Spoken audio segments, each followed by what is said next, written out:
Hello दोस्तों, कैसे हैं आप सब। मैं लेकर आया हूं आपके लिए rapid revision biology for NEET paper 2020। दोस्तों, आज हम सेल साइकिल के ऐसे पॉइंट्स कवर करेंगे जो आपके आज तक के कोई भी इंट्रेंस एग्ज़ाम हो उसमें ज़रूर पूछे गए हैं, जो आपके लिए नीट एग्ज़ाम हो या कोई सा भी हो एक बूस्टर की तरह साबित होने वाले हैं। पॉइंट शुरू करने से पहले आपसे रिक्वेस्ट है कि आप इस चैनल को ज़रूर सब्सक्राइब करें। तो आइए आज हम शुरू करते हैं cell cycle and cell division chapter number 2। Point number 1 है आपका sexually reproducing organism starts their life cycle from a single cell यानी जाइकोड। पॉइंट 2 है आपका the stage through which a cell passes from one division to next is called cell cycle of. अब आपका point 3 में हम पढ़ते हैं duration of cell cycle, यानी आपका यीस्ट का जो होता है 90 मिनट का ड्यूरेशन होता है। एक इकोलाई सेल है उसका 20 मिनट का होता है और ह्यूमन सेल में जो होता है आपका 20 आवर्स होता है। पॉइंट नंबर 4 शुरू करते हैं। The cell cycle is divided into 2 phase.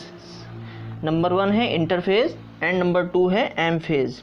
Nuclear division यानी न्यूक्लियर डिवीज़न को हम कैरियोकाइनेसिस कहते हैं और जबकि साइटोप्लाज्मिक डिवीज़न को हम क्या कहते हैं, साइटोकाइनेसिस। कैरियो का मतलब ही न्यूक्लियस होता है। नंबर 6 यानी कि 6 पॉइंट हम शुरू करेंगे। In cell cycle the resting phase during which cell is preparing for cell division is called interphase divided into G1 phase, S phase and G2 phase. Number 7 point है आपका इन G1 phase में क्या होता है, RNA, ATP, protein and nucleotide occur. Most of the cell organelles duplicate यानी कि doubling होती है। अब आपका आया point number 8। During S phase में क्या होता है आपका, amount of DNA per cell doubles यानी कि पर सेल्स में डबल्स होता है। पॉइंट 9 आया आपका in G2 phase Golgi and mitochondria and chloroplast duplicate and synthesis of RNA, protein etcetera occur. 10 points आया इफ द सेल हैज यानी कि diploid number of chromosomes at G1 then number of chromosomes after S phase will remain diploid यानी कि 2n। और G0 phase of the cell cycle is called यानी कि इसको हम कहते हैं quiescent stage. Cell metabolically active but do not proliferate यानी कि मेटाबॉलिकली एक्टिव रहती है लेकिन proliferate do not. Point number आपका 12 आया during prophase of M phase.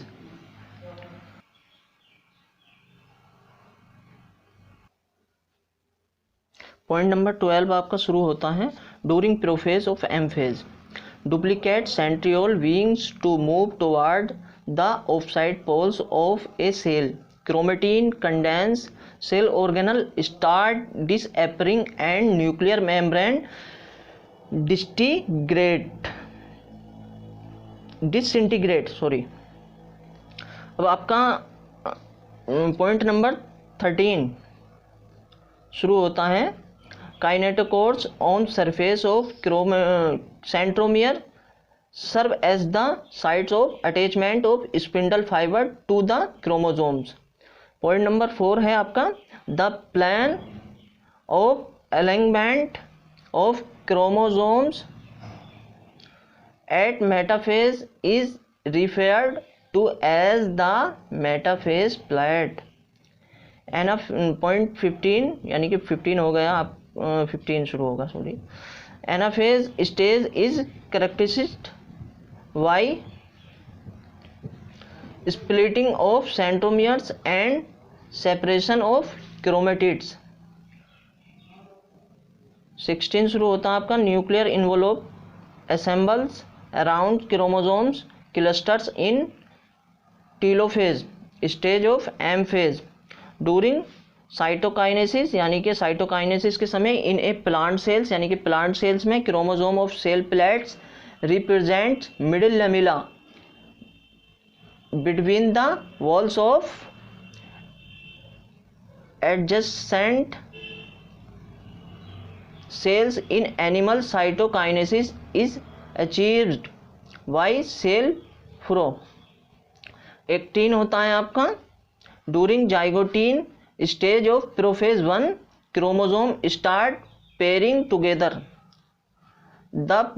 this process of association is called synapsis 19 during zygote stage the complex formed by a pair of synapsed homologous chromosome is called a bivalent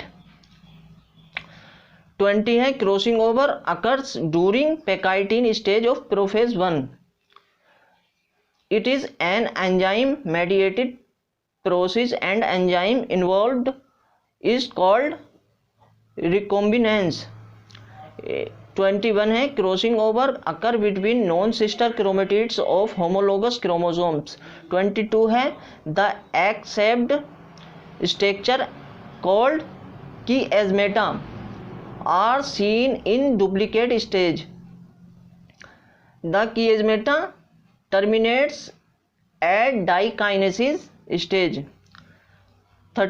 23 शुरू होता mitosis is called equational division यानी कि mitosis को हम equational division कहते हैं whereas meiosis को reductional division कहते हैं 24 शुरू होता है number of daughter cells formed after mitosis is 2 and after meiosis 4 यानी कि माइटोसिस में 2 और मियोसिस में 4 25 आपका शुरू होता है mitosis help in helping healing of bound cell repair maintenance of nucleocytoplasmic ratio and gamete formation in haploid organism last point आपका शुरू है 26 meiosis help in conservation of